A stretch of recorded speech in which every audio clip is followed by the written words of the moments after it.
लेकिन मैं मेरिट में नहीं आ पाई क्योंकि मेरे मार्क्स थोड़े कम थे, तो इसलिए मेरिट लिस्ट पे मैं नहीं आ पाई। तो उसमें आपको 6 मंथ्स तो बुक खत्म करने में लगते हैं, फिर उसके बाद में फिर आपकी कैपेसिटी पे डिपेंड करता है। अगर आप गुड लर्नर हैं तो आप 4 to 5 मंथ्स में आप खत्म कर लेंगे। सीबीटी में तो आप यूट्यूब से भी कर सकते हैं। मैंने तो कोई ऑफलाइन कोचिंग ज्वाइन नहीं की थी सीबीटी के लिए, मैंने सारा कुछ यूट्यूब से ही किया था।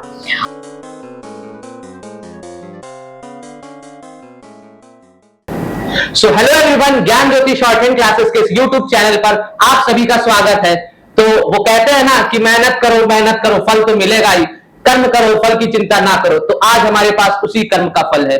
हमारे पास है सिलेक्शन 2025 के एसएससी के ग्रेड डी का। तो हमारे साथ है सुप्रिया जी। सबसे पहले आपको कांग्रेचुलेशंस आपके सिलेक्शन के लिए।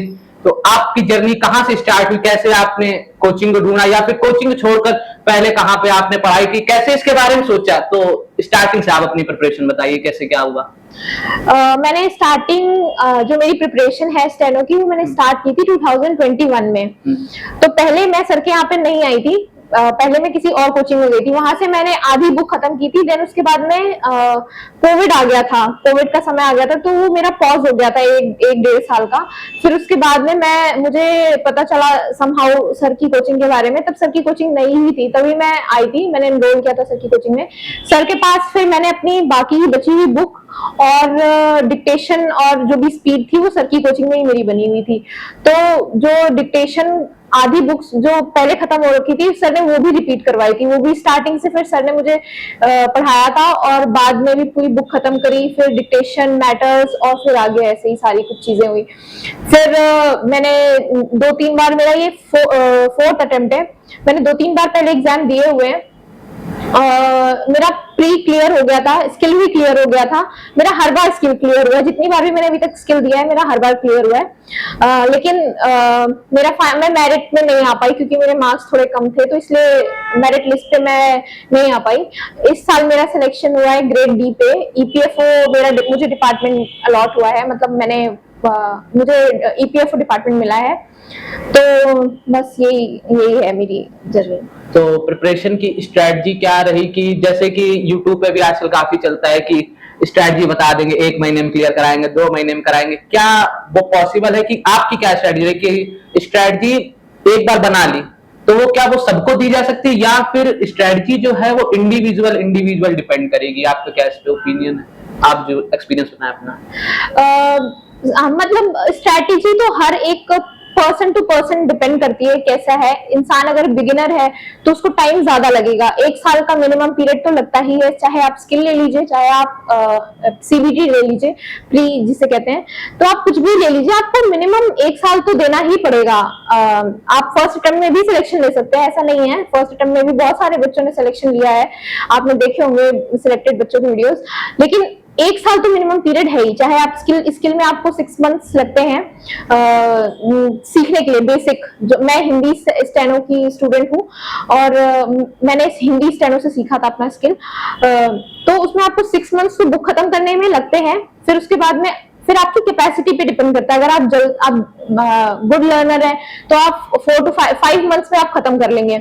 अगर आप थोड़ा लेट कर पा रहे हैं या फिर आपसे उतना जल्दी नहीं हो पा रहा है तो 7 to 8 मंथ्स लग जाते हैं। और 80 और 90 वर्ड्स पर मिनट लाने के लिए फिर आपको उसी हिसाब से मेहनत करनी पड़ती है। टीचर पे भी डिपेंड करता है कि आपका टीचर कैसा है, आपको कैसे पढ़ा रहा है, स्किल आपको डिक्टेशन उन्होंने आपको कैसी बोली है, कैसे वो आपके साथ मेहनत कर रहे हैं, तो इस पे भी डिपेंड करता है। अब मैं सीबीटी के बारे में ये बोलूंगी कि इसमें भी आपको कम से कम 6-7 मंथ्स तो लगते ही हैं बेसिक रीजनिंग, जीएस और इंग्लिश प्रिपेयर करने में। फिर आप मॉक देते हैं, प्री से जब आपका एग्जाम आने वाला होता है तो आप मॉक्स देते हैं। तो पर्सन टू पर्सन डिपेंड करता है, लोगों की स्ट्रेटजी वेरी करती है। कोई अच्छा जल्दी सीख लेता है तो जल्दी उसकी प्रिपरेशन हो जाती है, कोई थोड़ा लेट लर्नर होता है तो उसका थोड़ा स्लो होता है प्रोसेस। तो वो पर्सन टू पर्सन डिपेंड करता है। अच्छा, पर्सन टू पर्सन जैसे आपने बताया डिपेंड करता है। तो अगर कोई बच्चा बेसिक से स्टार्ट करे, कि मतलब 12th पास है, 12th से पहले सोच रहा है, तो उसको कैसे करना चाहिए? कैसे मतलब वो क्या वो कोचिंग ज्वाइन करे या फिर वो यूट्यूब से कर सकता है? उसका क्या सीन रहता है, आप बताइए। सीबीटी में तो आप यूट्यूब से भी कर सकते हैं। मैंने तो कोई ऑफलाइन कोचिंग ज्वाइन नहीं की थी सीबीटी के लिए, मैंने सारा कुछ यूट्यूब से ही किया था। और स्किल के लिए तो बट आप आई वुड रिकमेंड कि आप ऑफलाइन ही ज्वाइन करिए। टीचर बहुत मैटर करता है। आप ऑफलाइन करिए ऑनलाइन करिए, टीचर बहुत ज्यादा मैटर करता है। तो मैंने ज्ञान ज्योति शॉर्ट हैंड क्लासेस ज्वाइन की थी और इफेक्टिव रिजल्ट तो आप देख ही रहे हैं। तो मैटर ये करता है। और स्किल के लिए तो आई वुड रिकमेंड कि आप ऑफलाइन ही जाइए, क्योंकि आप इंटरेक्शन ज्यादा होता है टीचर से। वो आपको सामने आपकी मिस्टेक्स देख सकता है, वो आपको बता सकता है, अच्छे से इंटरेक्शन ज्यादा होता है। बट अगर आपके ऐसे कन्वीनियंस नहीं है कि आप ऑफलाइन नहीं ज्वाइन कर सकते हैं, तो ऑनलाइन भी कोई दिक्कत नहीं है। बस पढ़ना सही से है, बाकी सब चीजें ठीक है। जैसा कि आपने अपने प्रिपरेशन जर्नी बताया कि बीच में आपका गैप हो गया था, कितने महीने का गैप बताया था आपने? मेरा तो 2 साल का बीच में गैप था। 2 साल का बीच में गैप हो गया था। तो बच्चे उसको कैसे अवॉइड करते हैं कि मतलब बीच में डिस्ट्रैक्ट ना हो जाए, कि इतनी सारी चीजें, इंफॉर्मेशन का जमाना, यूट्यूब पे अगर आप चैनल खोले तो लाइन से चैनल की, टू बी वेरी फ्रैंक काफी सारे ऑप्शंस है, बच्चे उनको देखते रहते डिस्ट्रैक्ट हो जाते हैं। तो इस पे आप क्या देना चाहेंगे, क्योंकि आपने एक्सपीरियंस करा है, तो कैसे मतलब इतना ज्यादा टाइम वेस्ट हो जाता है बच्चों का, कि जैसा कि आपने बताया कि फर्स्ट अटेम्प्ट में भी सिलेक्शन होते हैं बच्चों के, इट्स ऑब्वियस। तो बताइए कि कैसे मतलब ये वाली डिस्ट्रैक्शन को मैनेज किया जा सकता है।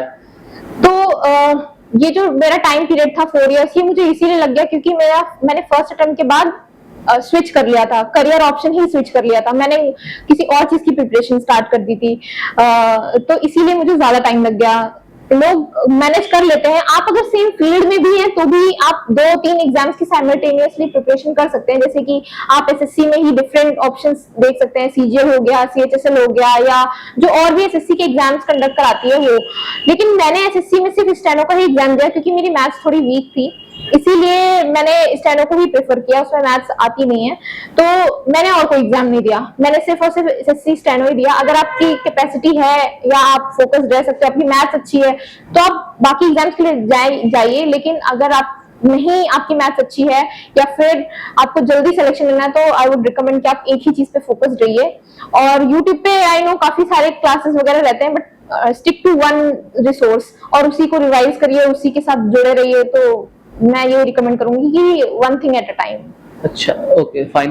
तो बच्चों में ऐसे ये भी रहता है कि इंग्लिश स्टेनो करें या हिंदी स्टेनो करें, तो आप क्या बताना चाहेंगे, आपका क्या ओपिनियन है, किसमें ज्यादा सिलेक्शन के चांसेस है, हिंदी या इंग्लिश स्टेनो?